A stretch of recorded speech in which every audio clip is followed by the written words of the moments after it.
Internet.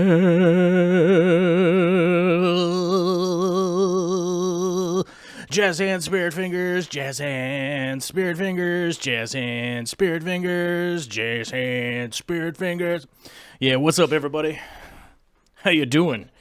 Did you hit the like button? Oh my gerd. You gotta hit the like button. And if you're wondering what I said GERD. Gastrointestinal reflux something disorder. What is oh no GERD is like this. GERD.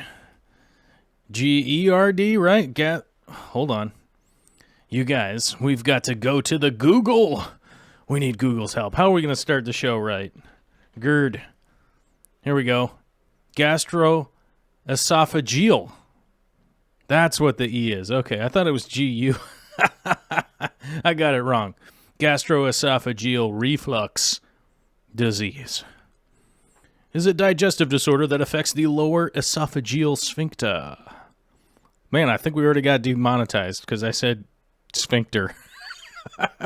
And Google. Oh. But no worries. Happy President's Day, everybody. Hopefully everyone's having a fantastic President's Day out there. Are you like me? Did you work all day today? Because boy, howdy, we're working today. Whew, some people said I was a little bit late. Somebody said I was a little bit late, and you're not wrong. I was a minute late. I'm sorry. I was actually responding to a fellow creator. I hardly call myself a creator, but that's just how these people refer to themselves, as somebody who creates on the YouTube platform. Suddenly you become a creator. I don't know. I'm just a guy who tries to help out and make fish videos and live streams and doing all that stuff. You know what I'm talking about. Speaking of that, we have a new member. Shout out to Largemouth Bass for becoming a member. We dig that. Whoa, we dig that around here. Yes, we do. Thank you very much for joining up. Joining the clan army, the Clarmy. I gotta type that out. Clarmy. There we go, the Clarmy. It's like a clam army. Right? I don't know. Probably second guessing joining at this point when I say Clarmy. The clan army. The Clarmy. Army of clams. As long as they're awesome, like super crazy colored, like ocean clams. I don't know if you guys have ever seen ocean clams before. Sea clams, you got to look them up. Because, man, they are beautimous. And I love dealing with them. I used to love getting to check them out because I wasn't the purchaser of them. I will tell you, if you're going to get into doing reef clams and stuff like that, you just better get your bank account prepped and get your credit card prepped and get all your things prepped because they are quite expensive. Why am I talking about this? I don't know. It's presidential. Right? It's presidential D. So I would think, what president would we be super excited about today? I'm thinking, what president should we talk about? The one that I saw on John Oliver earlier, whom I had not thoughten's not a word. I had not thought about in quite a long time, which is Chester A. Arthur, our 21st president. Was an American attorney and politician who served as the 21st president of the United States from 1881 to 1885. He was the 20th vice president of the United States and became president upon the death of James Garfield in September of 1881. What did he do? Let's see. 21 facts about the 21st president.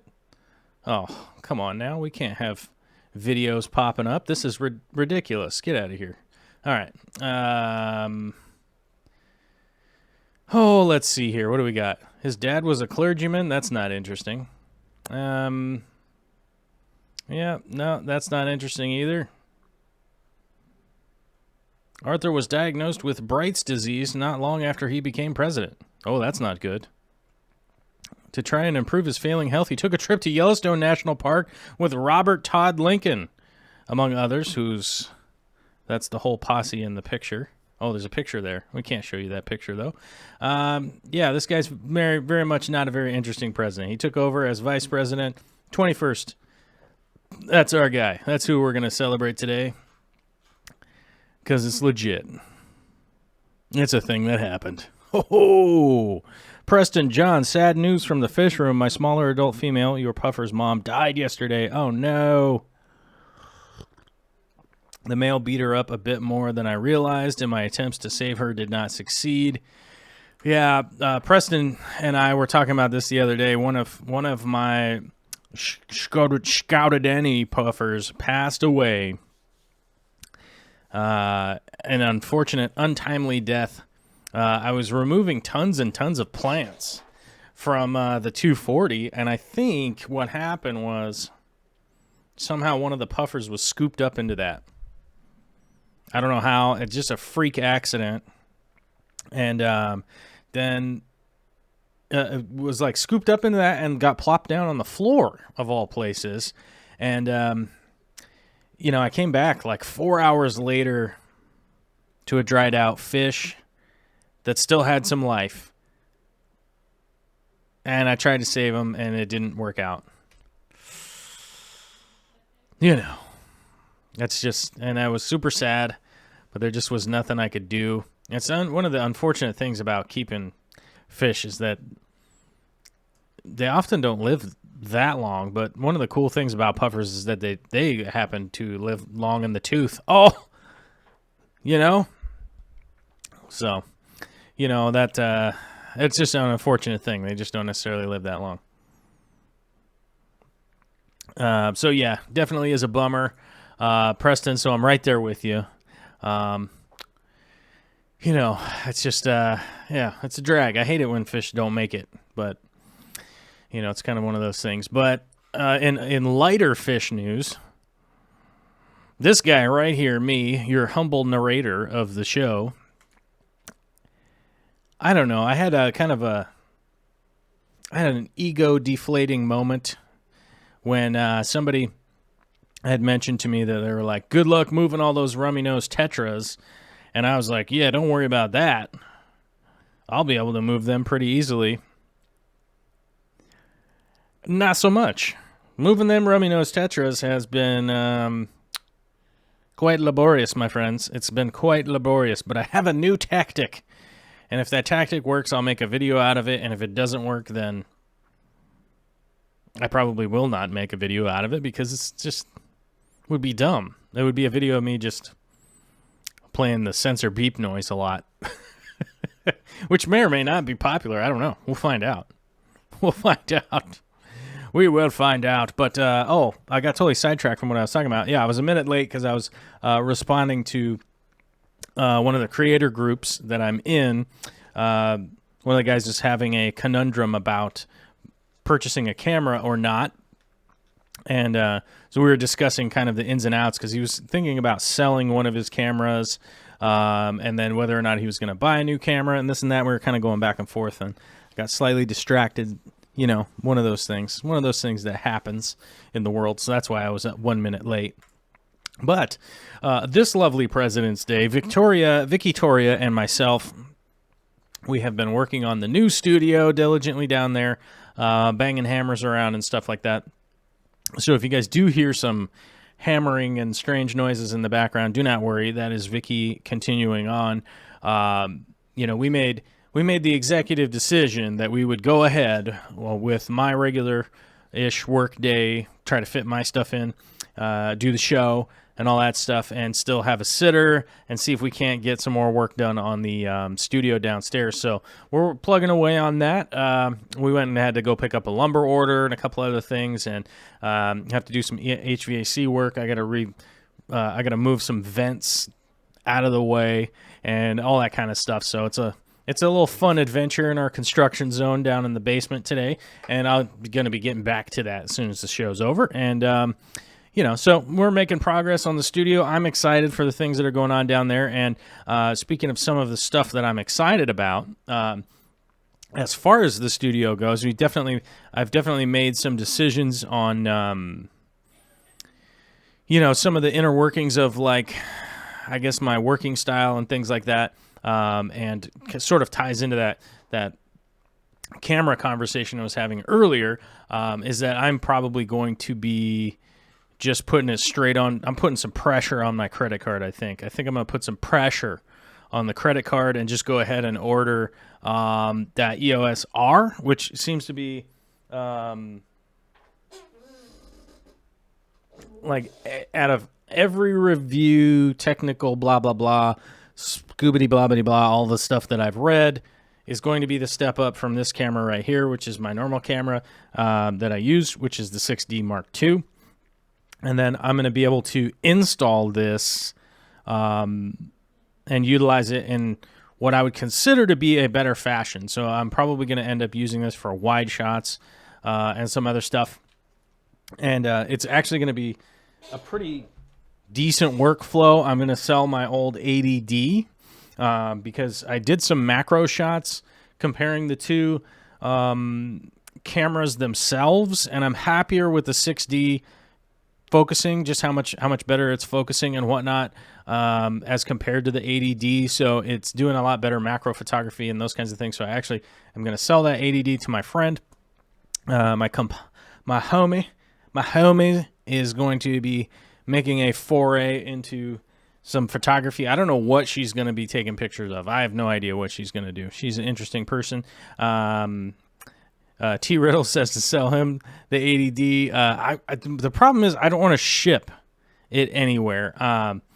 Shipping stuff really makes a sale like that to me difficult. I feel like if I had to ship it somewhere, I think anybody could just buy something like that off of eBay. I feel like the friend-to-friend deal, because I can hook her up with all the extra parts and all that kind of stuff, and we can definitely talk about, like, does she want to buy this lens? I mean, obviously I have the kit lens and stuff like that for it, but there's just kind of like, it feels like one of those sales that's like, I'd like to just do it in person. I don't necessarily want to be shipping it. So, that's the downside. The downside is I really never have time to ship things or ship things properly. And I don't think I want to accidentally let somebody down because I didn't ship something correctly, or maybe it didn't show up in the right time, or maybe I got the address wrong. I don't know. There's just a lot of ins and outs with the shipping stuff that I'm not enthusiastic with trying to get to the post office.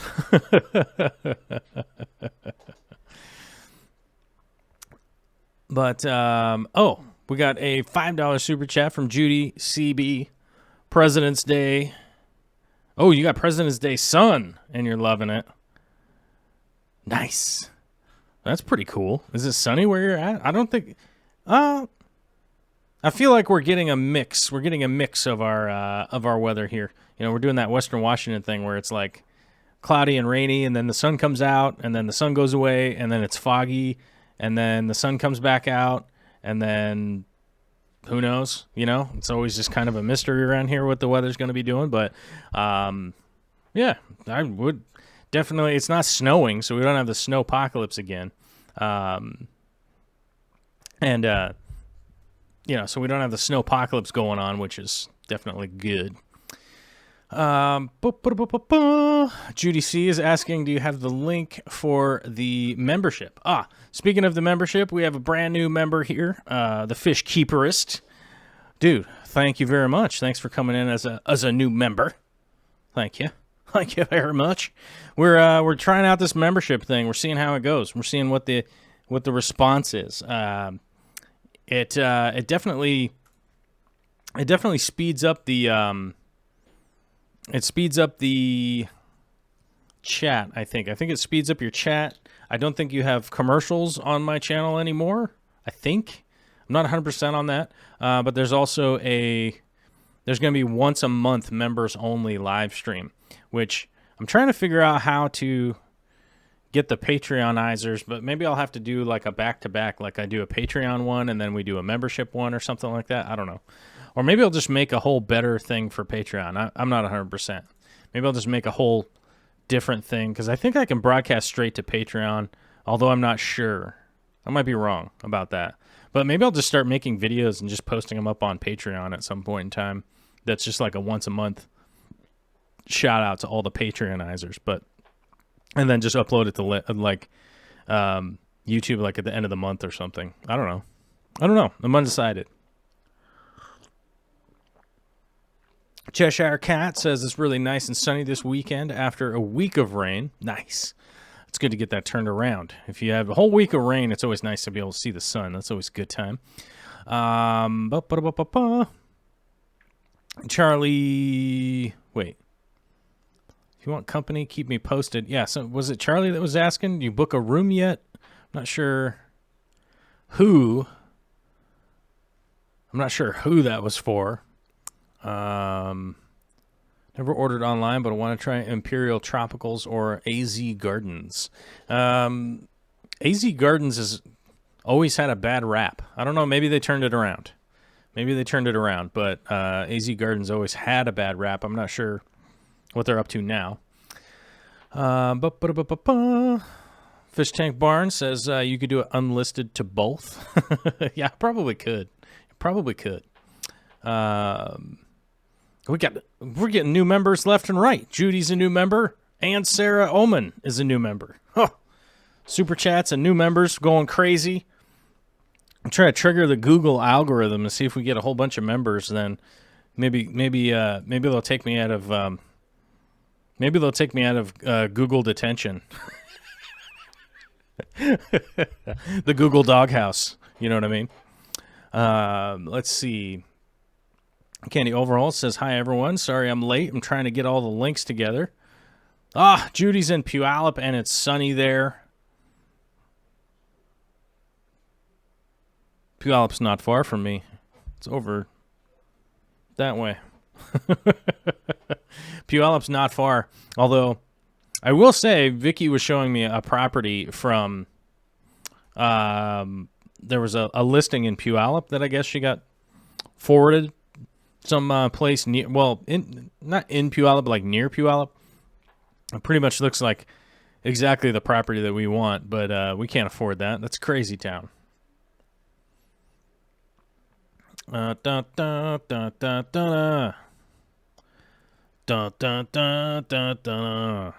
Preston says AZ Gardens has a green spotted puffer listed as a tetraodon scoutadeni. You know, enough said.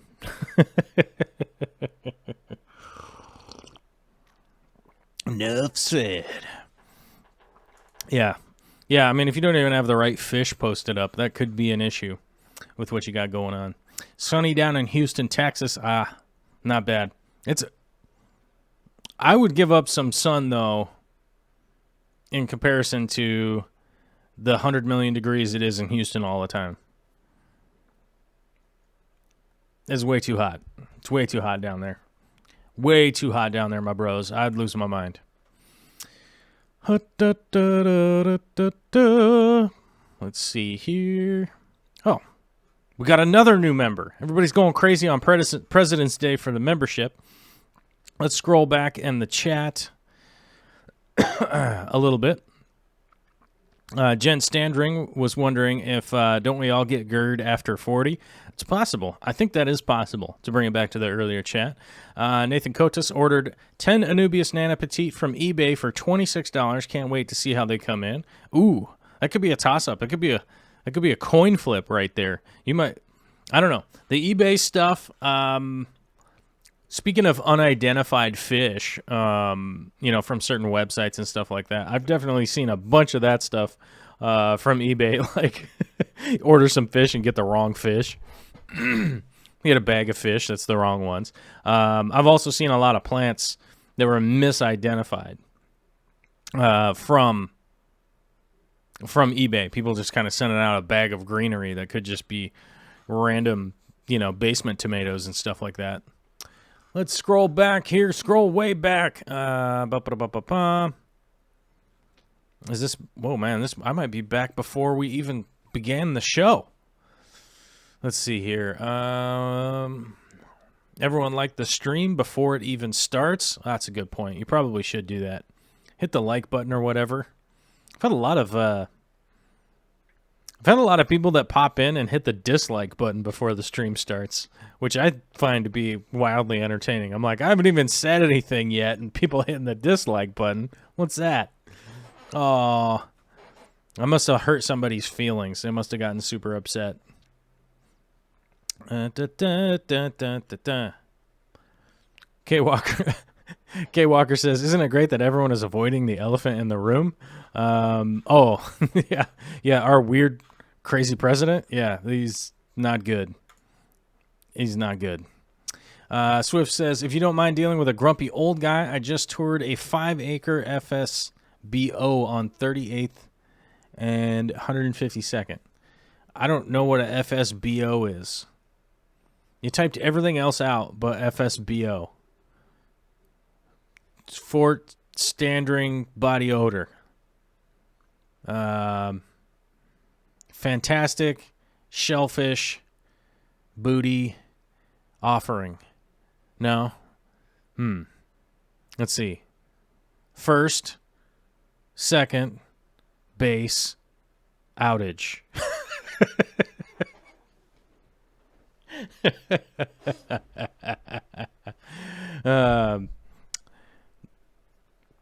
Yeah, I don't know what a FSBO is. So maybe let me know what that is, and maybe we'll go tour it. I don't know. Swift, I'll go with you. I'll go with you to like a fish room or something. I don't know what it is. They had 17 5-star reviews for the Anubius, cheaper than anywhere local. Okay, that might be a good sign. Might be a good sign.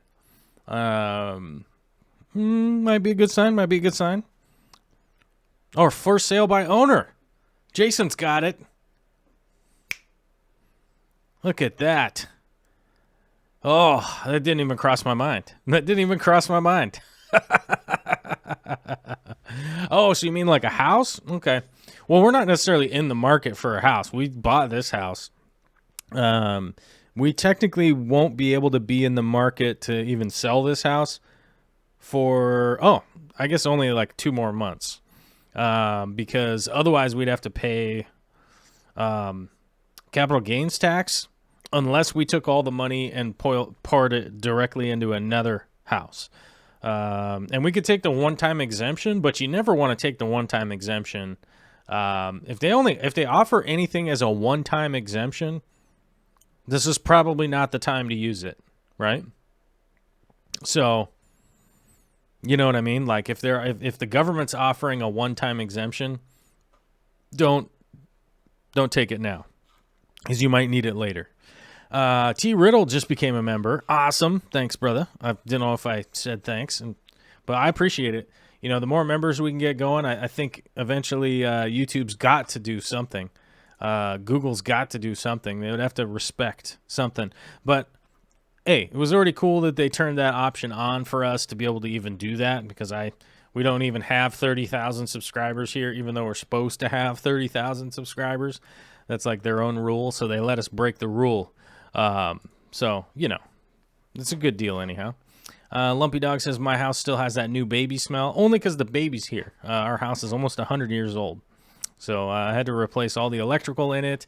A bunch of stuff. As I mentioned earlier in the stream, Victoria is home today, and we've been working on the new studio, which I'm getting a little bit excited for, because I'm going to get some walls framed up today, move some HVAC. I got to put in a new vent for the bedroom, because I have to cut like this big long pipe out and get it out of there, because it's nonsense. And then we'll I'll have to be doing all the rest of the electrical down there, all the new installed, not new installed. We're just replacing the existing electrical down there.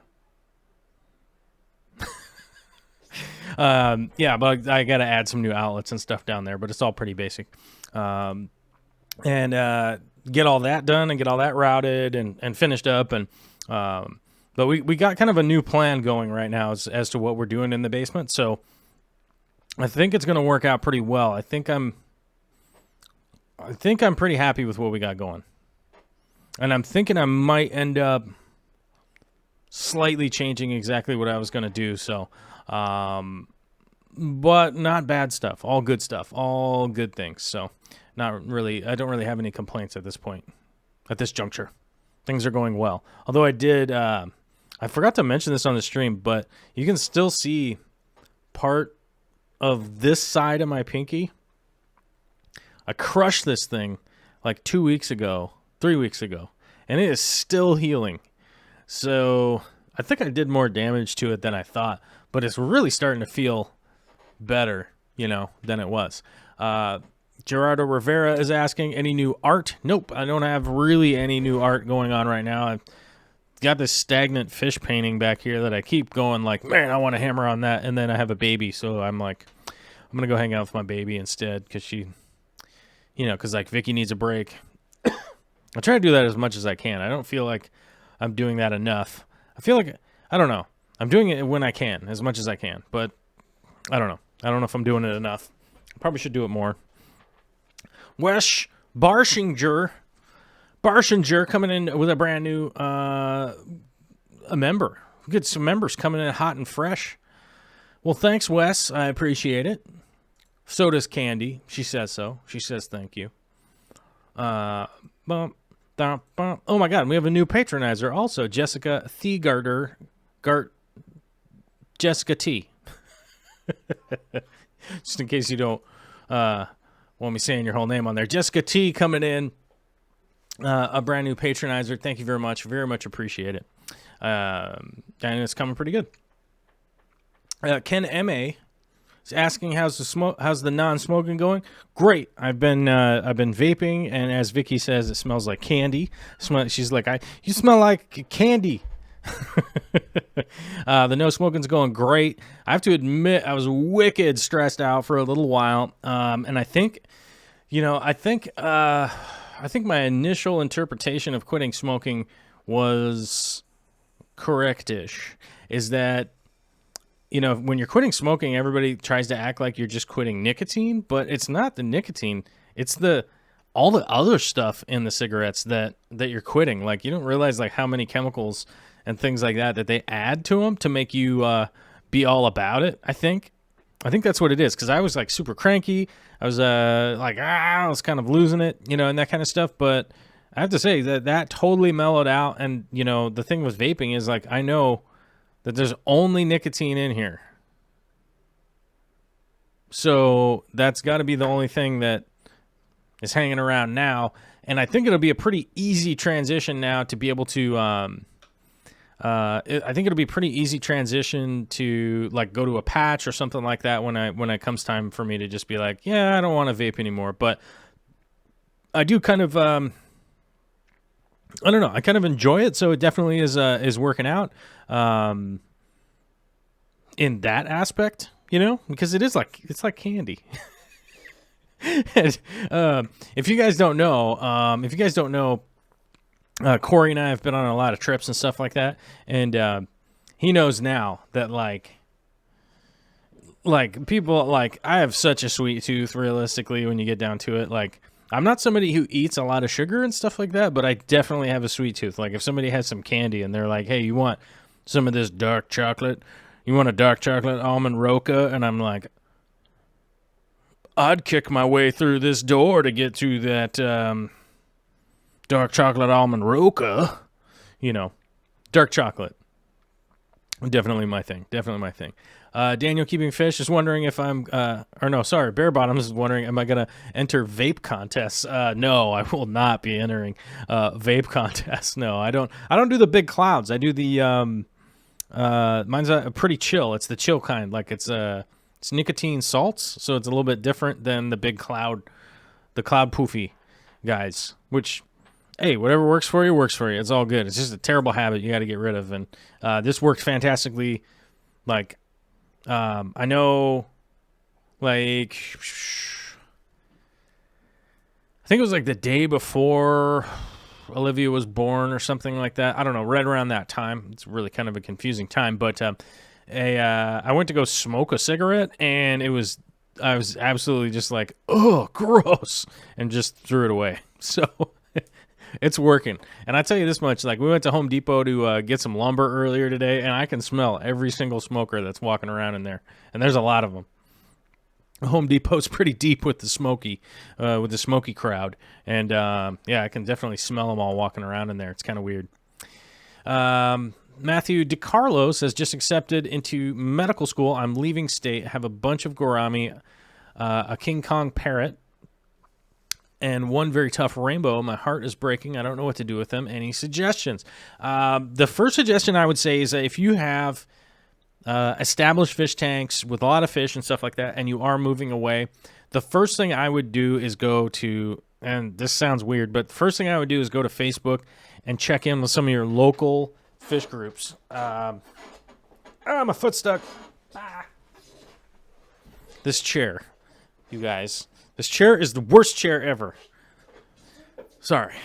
Excuse me. Anyhow, like I was saying, I would go to onto Facebook and find some of your local fish clubs and definitely post some cool, I would post like some cool pictures of your fish and be like, I'm leaving town. Who has the capability of taking care of these fish?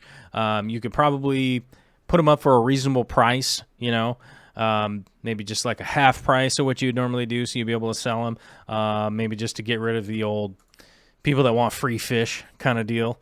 And then maybe that will, you know, with like a decent price, and you'd be like, I'm only getting rid of these fish because I'm leaving town. I have to go to school. I have to do this. You know, maybe don't get personal about it, but just be like, who is wanting to take, who's like wanting to take those fish. That's what I would do, because you'll find some actual enthusiasts that actually want that fish, and that's going to be the best bet. You know, just somebody who's like, oh, free stuff, cool. Or you just drop it off at a store. Oftentimes, you know, stores feel obligated to like take fish, but I don't know that they're really going to do all that much. What I, you know, you could drop them off at the store, but they're not like necessarily ready to do it, and they definitely feel obligated to take them, so they probably will. Yeah. We got a brand new member with John Ward. Ooh, John Ward coming in fresh. And Wes. Man, how many members is that today? That's got to be like some kind of new record. 1, 2, 3, 4, 5, 6, 7? 7 in one day? I don't know. That might be the record. I mean, I know that somebody was asking me, like, how many members do we have to get to? And it seems like a completely unrealistic number, but, like, I think to really get Google to notice is that we'd have to be at, like, 10%, which means, like, 2,200, which is completely absurd. Yeah, I mean, like, I get it. Like, that's nuts. But I guess that's the way that they see it. They just kind of, the only way that they see it is sort of like, maybe it's like how many that come in during a day, but I think it realistically is like how many percentage-wise for how big your channel is or something like that. And I'm happy to say that we're at 38. Like, that's cool to me. So, I think if anybody else becomes a member, then it's just, hey, what are you doing? Okay, now it's 39.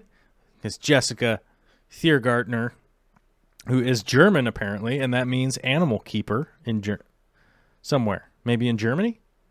I don't know. I have to admit, the couple times that I've been to Germany, Germany is a language that is very confusing. Yeah, sorry. The German language is quite confusing to me. Other than like some of the stuff I can read it. When I can read some of the stuff, I can like kind of piece together the like, all right, I can kind of get what's going on with this. All right. Like I couldn't read a book or something and really know what was going on, but yeah, I guess it's kind of stupid for me to say that I could really piece it together. I don't know what's going on. I just could probably see that there's a sign and then windows in a business and realize like, oh, they're probably selling stuff in there. And then go inside and be like, oh, they're selling food in here. I know what food is. But yes, I had a lot of fun in Germany. I really liked it there. To be brutally honest, Germany's making the short list of like countries I would not mind moving to. And for some of the issues that country has, I don't know. I definitely saw a lot of awesome parallels to good ideas going on. A lot of good ideas, a lot of good things happened, a lot of cool people, and was pretty fun. I definitely enjoyed it. So, oh, your ancestors are from there. Okay, cool. All right, that makes sense. Well, my ancestors are Danish, so you know. But I still haven't been there yet. I haven't got to go to Denmark yet, but I do want to go and check it out. I bet you I'm going to go there, and it's probably going to be raining a lot, and then there's going to be people riding bicycles around, and fairly decent architecture, and hopefully like a really cool fish store. And then I'd be like, oh my God, I can see the family resemblance, which will really not make any sense whatsoever. Because I know how long my family's been in the U.S., so, you know. I would have to, I'd have to bug my sister to get the exact year. But I think I'm pretty sure I'm 6th generation American. So, I'm pretty American, but a lot of Danish. You know, so it's all good.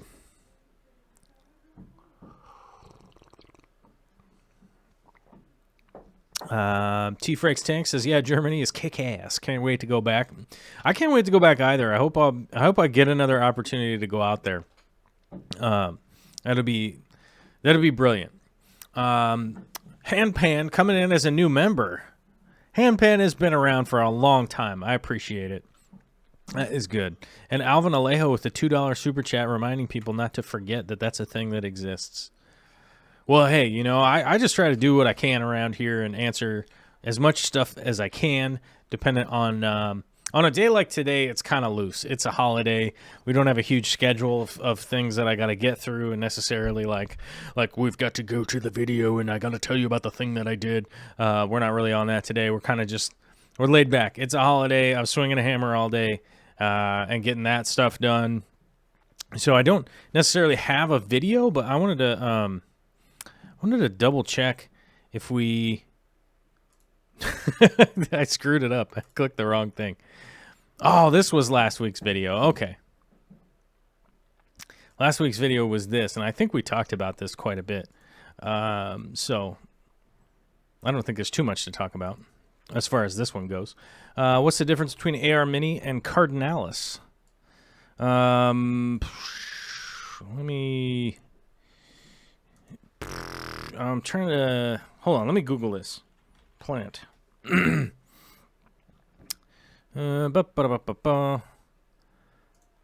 Lobelia. No, that's not right.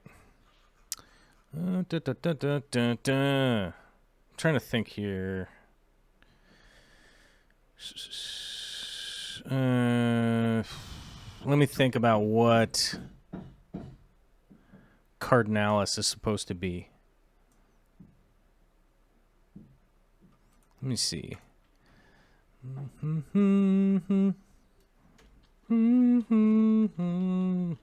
Goodbye. Yeah, so, okay. So I had that right. Well, the cardinal plant is normally Lobelia. Yeah, Lobelia cardinalis. The difference? They're two completely different species. Yeah. I didn't want to talk out my butt and be like, yeah, I know. I wanted to double check before I really answered that question. But, yeah, Yeah, Lobelia is a completely different plant, completely different species even. The care isn't that far off. Whoa, I just knocked my glasses off. The care isn't that far off. The Lobelia cardinalis is going to need a little bit extra light and stuff like that. pH is about the same. Temperature is about the same. They're going to be right in there. So you could definitely grow both of them. I do have a little bit of Lobelia cardinalis down here in the sump of this tank, and I've got some in the 150 sump. I'm not using it in either of my displays.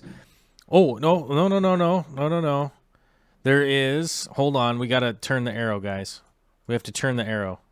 Otherwise, the arrow won't make sense because we got to turn it. It's really hard to turn. You need a lot of power. You need a lot of power to turn it. There we go. Okay, got it. Up there in the tank up above, I do have a tiny little space in the 240 that's about the size of like 5 postage stamps of Lobelia cardinalis in the display. But it was so shaded out, it was so covered up, I completely thought it was gone. And I moved a big old log the other day, and it was like, boom, oh, there is some. And then Varen Guy says, I think cardinalis is just regular AR. Telanthera cardinalis, yeah. So Lobelia is different, but Alternanthera. So Telanthera is a little bit different, but Alternanthera is AR typically. The Telanthera is I forget. Hold on. I forget why they have to call it Telanthera instead of Alternanthera. Might just be a difference in the where it's from. Let me see here. Let me look something up here real quick. Here we go. Here's the difference between the two. Alternanthera renekii. These guys have it posted as Telanthera cardinalis and renekii as the same thing, which I don't recall that being the same thing, because I think maybe that might be what it is. Hold on a second. Let me hold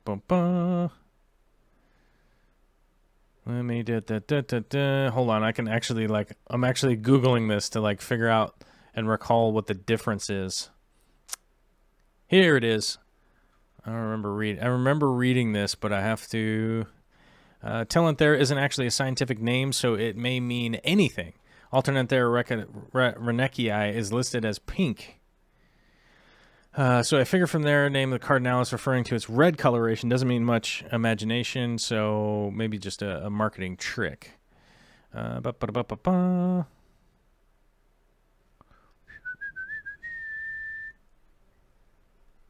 Yeah, so I think what it is that I bet Telanthera it's one or the other. One will be a cultivated plant, and one will be the wild plant. Now, I can't remember exactly which one off the top of my head without running the show completely off the rails here and me just whistling and Googling stuff back here. One will probably be a strictly cultivated plant. So if you do read on a description of a plant that it's a cultivar, right? That means that somebody started out with a type of plant and then has taken it so far, right? They've taken it through so many generations in their plant production that now whatever variety that it is, it's strayed far enough away that it's no longer identifiable as the original plant, right? So here's a good example. You guys are talking about the crypt flamingo in the chat. That's why the crypt flamingo has a street name, because it actually is Wendetii. So it would be a Wendetii, the Cryptocrine Wendetii, right? But it would be Cryptocrine Wendetii pink. But if they literally just said Cryptocrine Wendetii pink, it would be pretty difficult to sell that to people. So if so oftentimes what they would do is take that plant and take it in to get it described by scientists, or maybe they have their own scientists and employee who are going to go through the description process. And they start out the description process saying that it's a cultivated plant, right? And we go like, yeah, it started out like this, but now it's like this. And you have to go through all of this. You basically have to file a ton of paperwork. You have to get it cross-checked, blah, blah, blah. There's a ton of stuff that goes into it. And that's how you end up getting like a new scientific description of something, whether it be, like a perfect example would be dogs, right? So there's a whole bunch of varieties of dogs, but genetically they're all essentially the same, right? So it's just like you have to describe the new variant, which is why when you go and look at actual sites, so let me find, let me see. Let's go to this, and that's not going to work. That's not going to, nope, that's just, so let's go cardinalis, and then sea plant, also known as red lobelia, Lobelia cardinalis, Lobeliaceae family, right? So that's the family. And of course, this one doesn't have the full description of it, but let me see. Of course, I can't find one now that while I'm talking about it, I can't find one. Oh, come on. Light demand, growth rate, type, origin, North America. Okay, so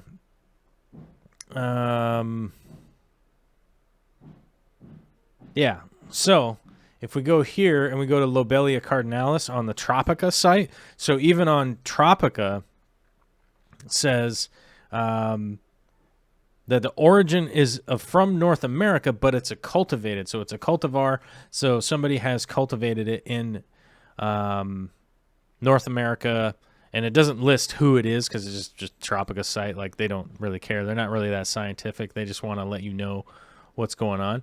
But like, here's a good. Okay, here's typically a good site, but it's of course not giving me the full breakdown. So it's giving me the zone and everything, but yeah, that's not helpful. Okay, scientific name, family, the higher classification, and the rank, which that's what I would not be able to remember when I'm talking to you guys. So here's the kingdom, is always pretty easy. It's just plants. The unranked part, unranked part are angiosperms, eudicots, and asterids in the order of the asterales in the family of the Campanulaceae.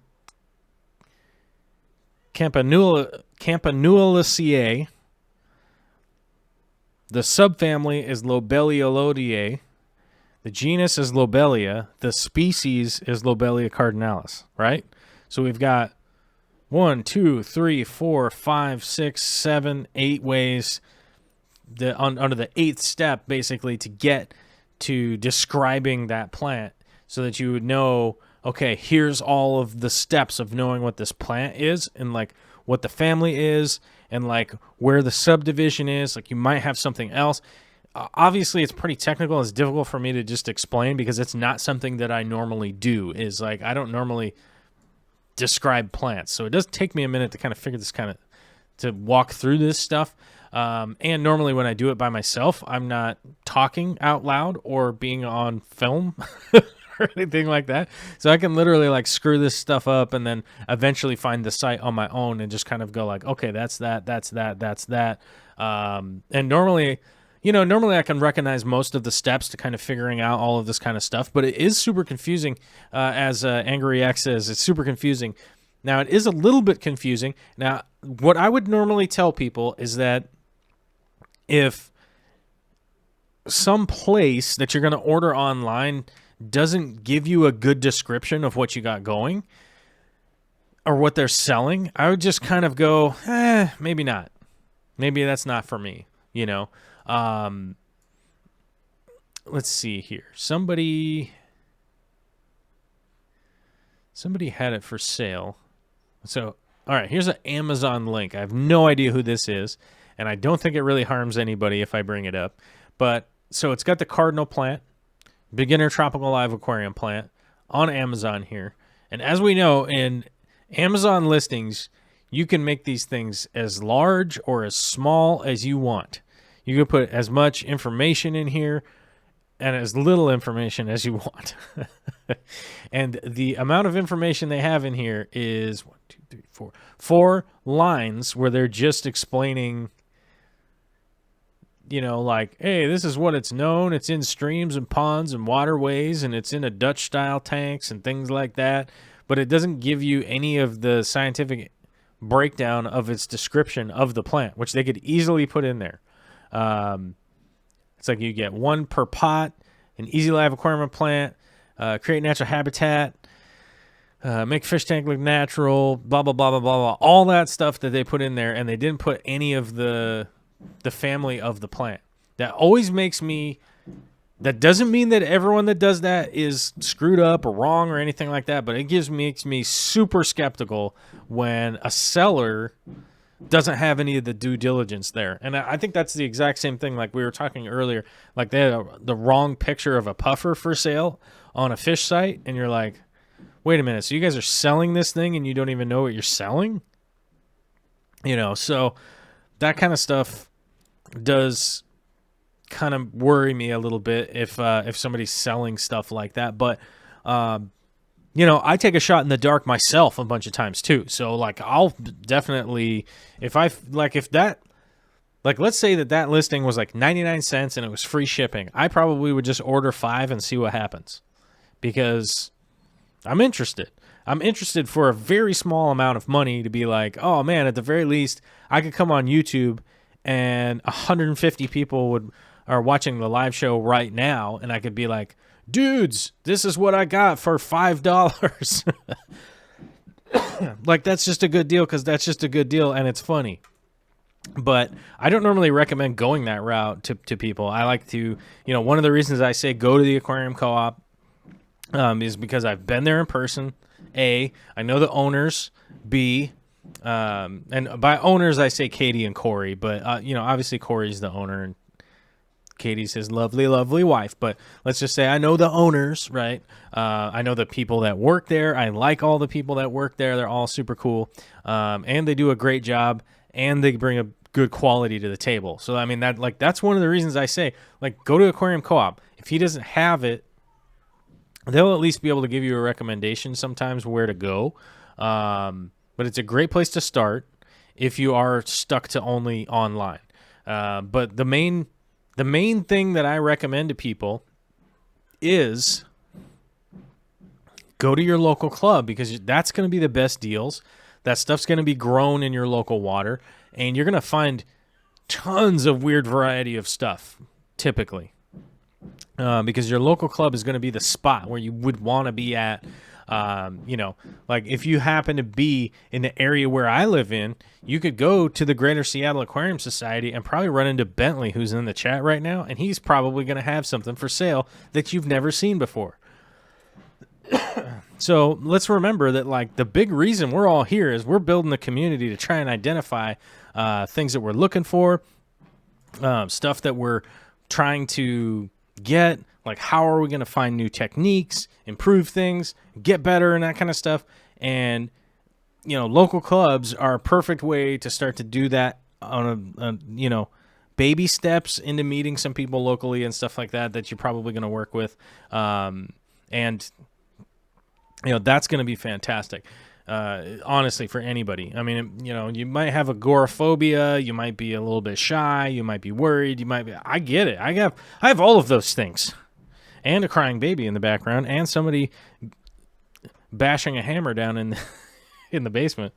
That's Vicky Torres. She's going wild with a hammer down there. She's breaking down some old shelves, so it's not very technical work. And I would remind you guys that she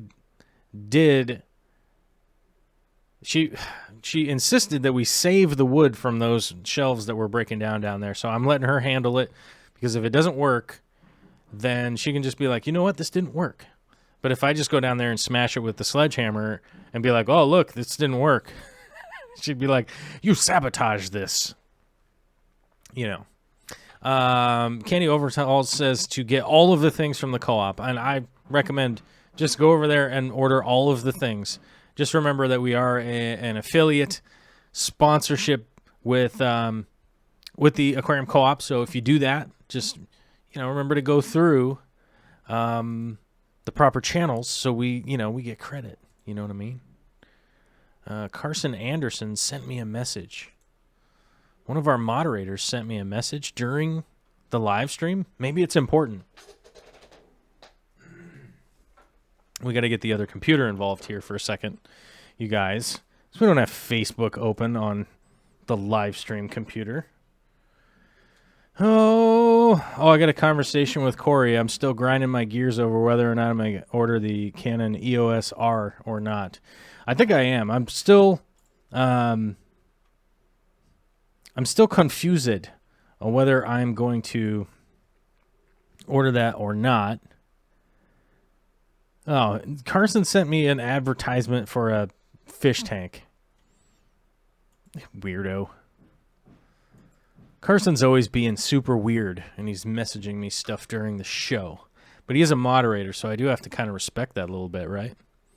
He's a long time supporter. I should probably get Carson down here to help me build this office, but where is he?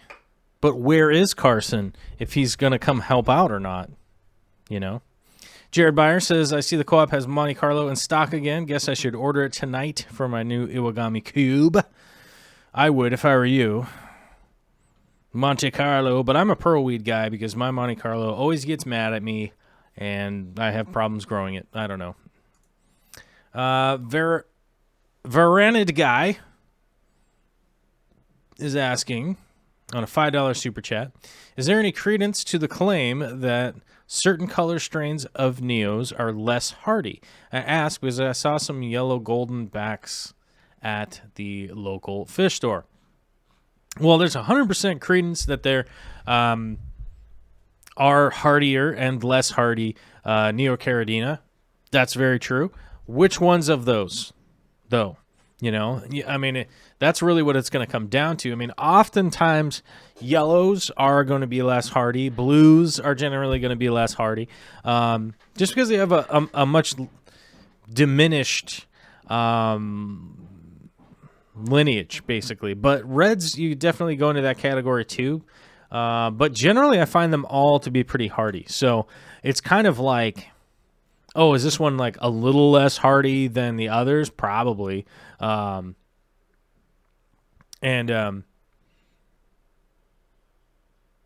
it's definitely possible. I've seen it throughout the years that some don't do as well as others, but I don't know. I definitely wouldn't. I wouldn't get that stressed out about it unless somebody has, some specific interaction with them and be like, oh, these are just not as hardy as the others. But in all species out there, like adding some genetics, some genetic variation is always a good idea as far as you can, especially to keep the quality up. I always find it kind of odd when people come up with these like pure lines of shrimp or pure lines of fish or any of that kind of stuff. It's pretty weird to me that that anyone would try to claim that anything is pure. It's like, oh, I got a purebred dog here. Like, what? So you just limited the amount of genetic material that they could be around? That's weird. Why would you do that? It's like, are you a scientist who's trying to preserve an almost extinct species? Is that what you're trying to do? Like, are you trying to keep these pandas pure?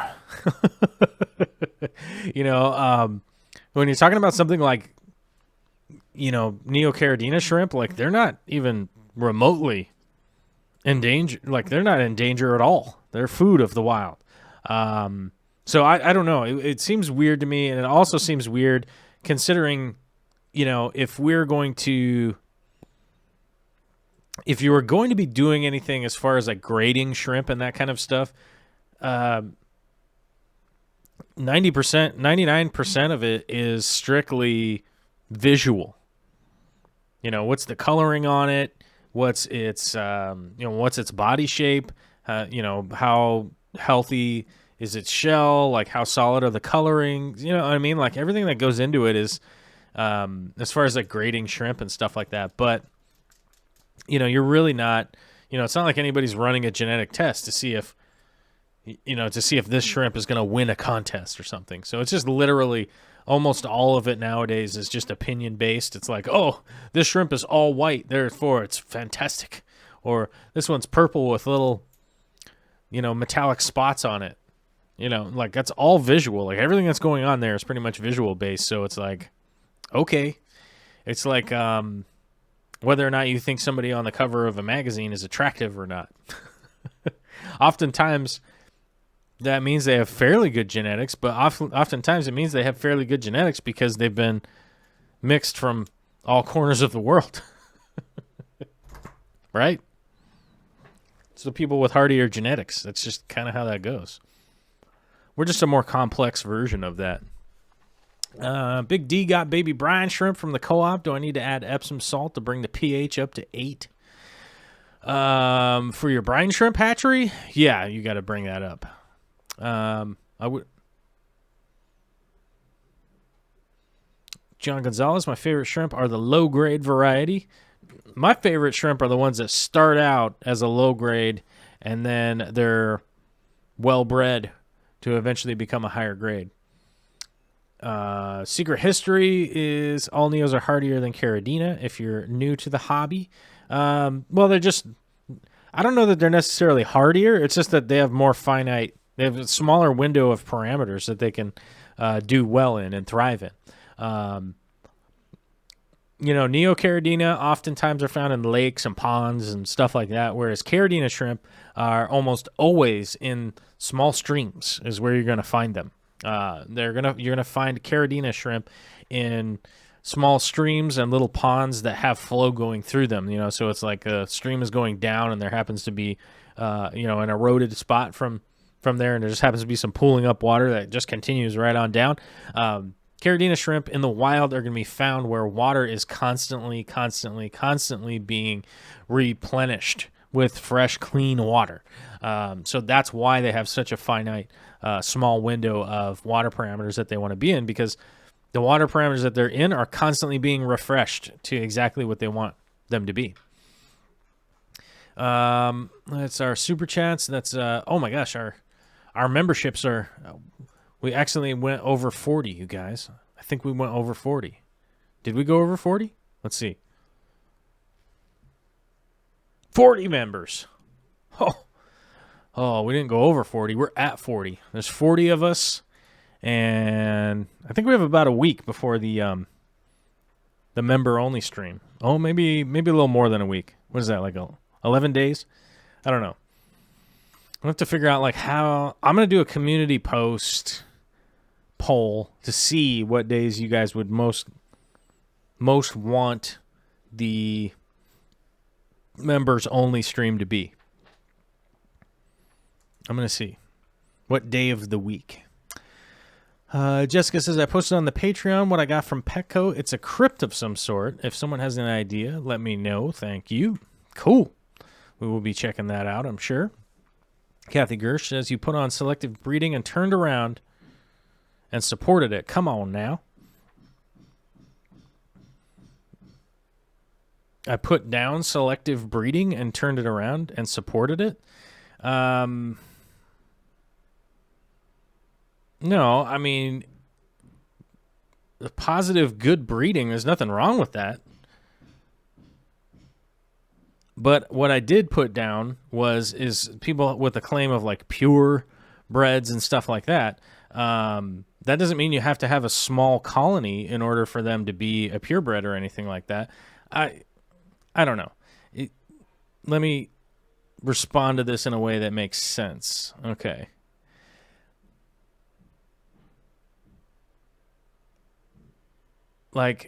good breeding to go with a color that you're looking to get, right, is a positive thing. But even with my crystal shrimp, about every year or two, depending on the time frame or whatnot, I add new shrimp to that colony. And when I cull shrimp, I normally don't cull after the color of the shrimp. I normally cull after if basically as an invertebrate, like if they have bad body form, if their legs look unhealthy, if eye placement's off a little bit or something like that, like those are the ones that get moved to a different tank. When I say cull them, I just move them. I just move them to somewhere else and allow them to breed in another tank. Like these shrimp right here from the 240, these are actually going into the 150, which is where all of these shrimp from Friday, they got pulled out of here and they got put over into the 150 because I do want to keep the genetics going, Yeah, and as Varen Guy says, even purebred dogs need to have their genetics varied within the breed. Line breeding is a good way to get defects, but that isn't necessarily the same as purebred. Yeah, I mean, I get where it's going, but JH Aquatics says, I don't feel bad about selectively breeding endlers or shrimp, but a wild-caught fish, yeah, I want to keep the genetics healthy. Yeah. Live plants start with discus. That makes sense. But I don't know. I don't know if I'm conveying that exactly in a way that makes sense. I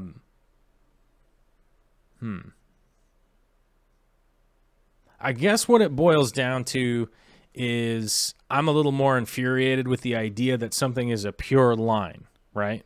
Which no one can verify that as far as their salesmanship of shrimp, right? So I could technically do a sale and go like, hey, these cherry shrimp I got right here, these are pure Sakura. These are pure Sakura shrimp. It's a pure line. It's pure, right? And then instead of selling them for $5 a piece, I go, these are $12 a piece because they're pure, right? And so I guess maybe it's the salesmanship side of it that does get a little bit piss me off, realistically, when you get down to it. But I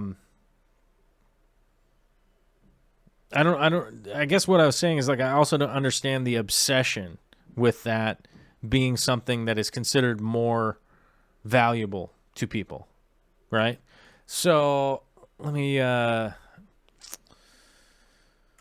think how that makes sense.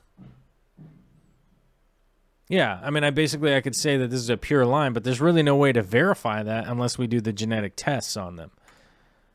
So that's problematic. I don't know. I guess people just piss me off sometimes, and I get irritated. I'm far from perfect. I don't really know how to express this at this juncture in the day in a very good way. I'll think about it. We'll talk about it on Wednesday. Jared Byer with a $5 super chat says, 6 months ago, got 3 dwarf puffers. One is skinny with no growth. The other 2 are fat. Moved it to a quarantine with snails in general. Cure. Other suggestions. If it's a puffer and something like that's going on, like, yes, it probably could be getting bullied from the other fish or out-eaten by the other fish. But typically if a puffer is that skinny or whatnot, it's probably a parasite, I would guess. General cure is probably going to be the best bet that you got going on, but it's probably a parasite of some kind. So the general cure should help out with that. But see how it goes, and if you maybe need to change the treatment after that, then I don't know. But it having its own tank and making sure that it's eating and stuff is going to be like probably the best thing that you could do anyhow. Like any kind of fish that has gotten skinny and might be having issues and whatnot, if you get it into a quarantine tank and figure out if it's eating, figure out what its habits are and stuff like that. It definitely is it's kind of a big deal. Fish don't crossbreed like dogs. Yes, like different species don't breed together. But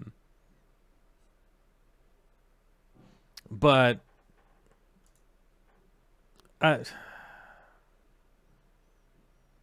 don't know. We'll talk about that on Wednesday. I don't know. I don't want to go rambling into that because I literally am almost to the end of the show anyhow. So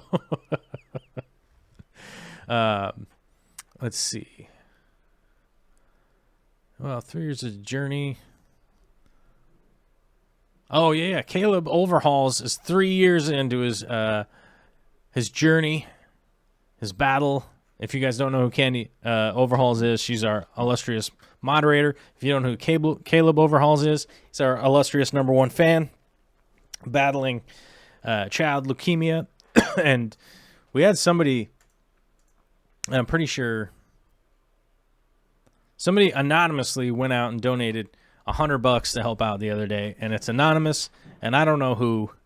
I don't know who is anonymous, but some people gave me some props that they went over and threw down a donation to help out with the Overhauls family in that battle. And, you know, we're not even talking about the cancer and all that stuff. We're pretty much just talking about all the side effect stuff, like how impossibly difficult it is to constantly travel around to go get treatment, to drive around, to drive from Montana all the way to Colorado to get treatment and whatnot. And that's just how it goes, you know.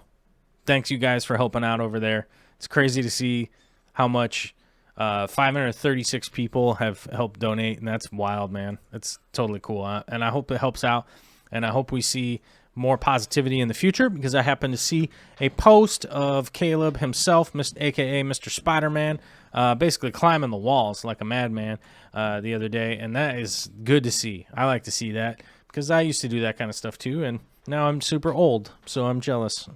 I'm jealous of his youthful vigor. Jamie McDonald coming in hard with the new membership. Thanks, brother. And a $2 super chat says, now I'm over 40. Not quite yet. Oh, you mean members? Yes. Ha ha ha. Members. All right. All right, guys. It is President's Day, and I keep hearing Vicky banging around in the basement, slamming things around with a hammer down there.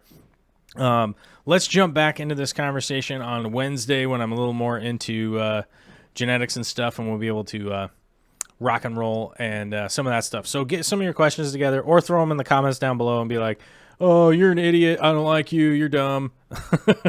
And I'll be like, okay, thanks. But I don't know. I got to make sure I can elaborate and expound my thought process a little bit better for next time. But I want to say thank you so much for the massive support on old Presidential Day out here. And what's it? Somebody says Joel for president. If I was elected president, I would immediately expunge that office and put into place live real-time voting, so that all of the laws that go on in our land would actually be voted on by the people who live here, and not the weird politicians who get and are allowed to just do whatever the hell they want, and there really is no retribution to them. Somebody please tell me what politician has gone to jail for anything other than like assault or anything like that. You know? They don't go to jail. They get to do whatever they want. They write up a bunch of stuff and pass bills in the middle of the night, and it's crazy. So that's what I would do. I would 100% put in real-time live voting, and it would be easy. Largemouth bass, brand new member today. Fish Keeperist, brand new member. Judy C. Sarah Oman, T. Riddle, Wes Barshinger, John Ward, Jessica Thiergartner,